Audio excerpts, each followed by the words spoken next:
পূর্ব মেদিনীপুরের আতশবাজি কারখানায় একাধিক জায়গায় রয়েছে। পূর্ব মেদিনীপুর জেলার পাঁশকুড়ার চিল্কা, কোলাঘাটের কয়াক, এগরার খাদিকুল সহ আরো বেশ কিছু জায়গায় বাজি কারখানা রয়েছে। আর বাজি কারিগরদের নিরাপত্তার দিকে নজর দিতে আজ পাঁশকুড়ার চিল্কায় আয়োজিত হলো বাজি কারিগরদের নিয়ে সচেতনতা শিবির। মূলত রাজ্য সরকার সবুজ বাজি করবার প্রতি গুরুত্ব আরোপ করেছে কিছুদিন আগে, তাই আজ বাজি কারিগরদের নিয়ে একদিকে সবুজ বাজি করবার আহ্বান জানানো হয় ও সচেতনতা কর্মসূচি গ্রহণ করা হয়। আজ পূর্ব মেদিনীপুর পাঁশকুড়া ব্লকের পশ্চিম চিল্কা গ্রামে সারা বাংলা আতশবাজি উন্নয়ন সমিতির উদ্যোগে সচেতনতা শিবিরের আয়োজন করা হয়। দুর্ঘটনা এড়াতে কি কি সচেতন থাকা প্রয়োজন, দুর্ঘটনা ঘটলে আপদকালীন কি করা প্রয়োজন তা জানানো হয় প্রশিক্ষণ নিতে আসা বাজি কারিগরদের। এদিনের কর্মসূচিতে উপস্থিত ছিলেন সারা বাংলা আতশবাজি উন্নয়ন সমিতির জেলা সভাপতি নিশীথ রাউত, পাঁশকুড়া ব্লকের বিডিও অমিত মণ্ডল, পাঁশকুড়া পঞ্চায়েত সমিতির সভাপতি পম্পা রাউত সাত্রা, পঞ্চায়েত সমিতির সহ সভাপতি সুজিত রায়, পাঁশকুড়া পৌরসভার চেয়ারপারসন নন্দকুমার মিশ্র। কর্মসূচি হলো সারা বাংলা আতশবাজি উন্নয়ন সমিতির পক্ষে পূর্ব মেদিনীপুরের পশ্চিম চিল্কার একটা অ্যাওয়ারনেস ক্যাম্প, জনসচেতনতা শিবির এমএসএমইর মাধ্যমে সেফটি সিকিউরিটির মাধ্যমে আমরা প্রেজেন্ট করেছি। কি বার্তা দেবে, মানে মূলত দুর্ঘটনা ঘটছে সেই জায়গায় কি বার্তা দিচ্ছেন?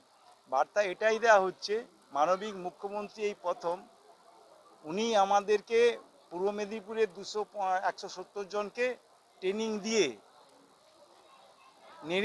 দিয়ে প্রশিক্ষণ দিয়ে ব্যবসায় নিয়ে এসছে, যাতে এই দুর্ঘটনাগুলো না হয় তার জন্য আমাদেরকে সচেতনতা শিবির জনসমাজকে তুলে ধরতে বলছেন। সবুজ আতশবাজি যাতে তৈরি করা হয়। সবুজ আতশবাজি যেসব মশলা সেগুলো দিয়ে যদি আমরা ব্যবহার করি তাহলে অ্যাক্সিডেন্টগুলো কম হবে। এই উপলক্ষে সেসব কেমিক্যাল দিয়ে আমাদেরকে ট্রেনিং দেওয়া হয়েছে। আমরা তারই উপলক্ষে ক্যাম্পটা করে মানুষকে সাবধান সতর্ক করতেছি।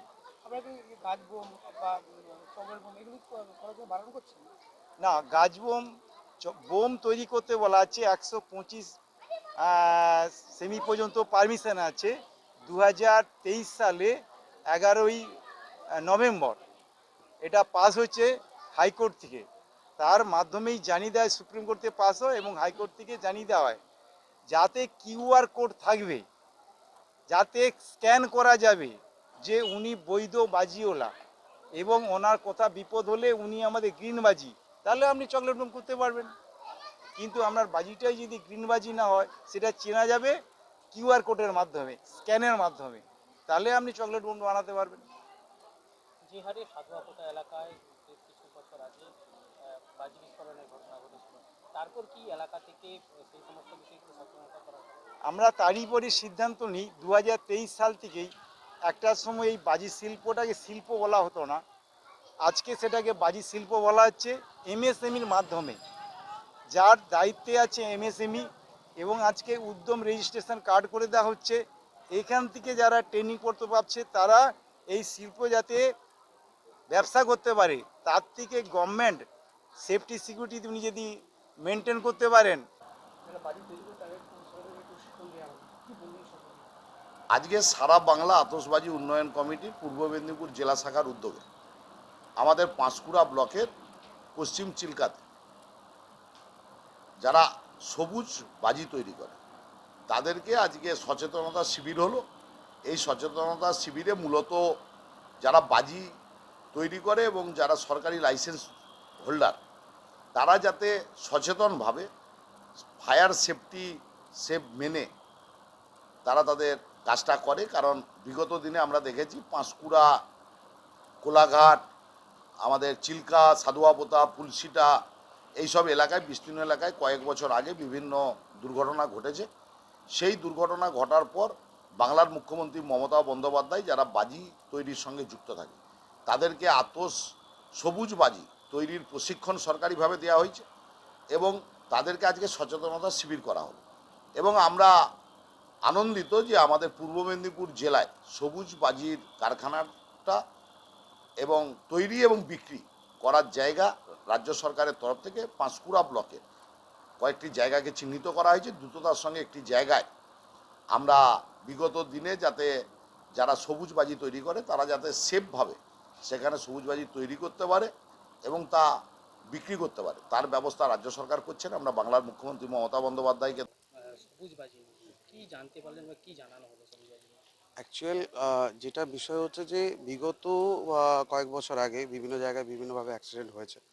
তো তখন এই উন্নয়নশীল প্রক্রিয়াগুলো ছিল না। আজকে যে উন্নয়নশীল প্রক্রিয়া এসেছে সবুজবাজির মাধ্যমে, এই সবুজবাজির মাধ্যমটাকে তুলে নিয়ে আসতে সরকার আমাদের পাশে এসে দাঁড়িয়েছে এবং সরকার তার নিজস্ব মানে সহযোগিতায় আমাদের এই ট্রেনিংগুলো দিয়েছে।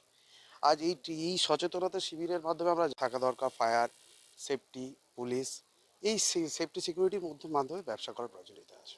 বাজি তৈরির ক্ষেত্রে কি কি সচেতনতা করা হবে? বাজি তৈরির ক্ষেত্রে তৈরি বিষয়টা হচ্ছে যে আপনার হচ্ছে সব থেকে যেটা হচ্ছে যে গ্রিন ট্রেনিংটা যেটা দিয়েছে এই গ্রিন ট্রেনিং তার যে বিশেষ কিছু গাইডলাইন রয়েছে সেই গাইডলাইনগুলো ফর্মুলেশনগুলো গাইডলাইনগুলো মিল যদি বাজি বানায় তাহলে তাদের মানে সেই বাজি বানানোর ফার্মে বা কোনো ম্যানুফ্যাকচারিংয়ে কোনোদিন কোনো সমস্যা হতে পারে না। আপনারা কি হতে পারবেন, সচেতন হতে পারবেন? হ্যাঁ অবশ্যই আমরা মানুষদের মাধ্যমে আমি একজন এই সচেতনতা শিবিরের একজন অংশগ্রহণকারী। আমরা অবশ্যই এই সচেতনতা শিবিরের মাধ্যমে অনেক কিছু শিখতে পারলাম জানতে পারলাম। আপনাদের এলাকায় বেশ কিছু বছর আগে প্রাণঘাতীর ঘটনা ঘটেছিল, তারপরে আজকের এই সচেতনমূলক শিবির, কি বলবেন সেটা নিয়ে? অ্যাকচুয়াল বিষয় হচ্ছে প্রাণঘাতী যে বিষয়টা বিভিন্ন সময় বিভিন্ন জায়গায় বিভিন্ন অ্যাক্সিডেন্ট হয়। অ্যাক্সিডেন্ট তো আমরা আগে যদি জানতাম তাহলে সতর্ক হয়েই থাকতাম। অ্যাক্সিডেন্ট তো হতেই থাকবে বা হবে আগামী দিন এইটা যাতে না হয় তার প্রতিরোধ করার জন্য আমরা এই সচেতনতা শিবিরটা করছি। আপনার নাম? আমার নাম অয়ন রাউত।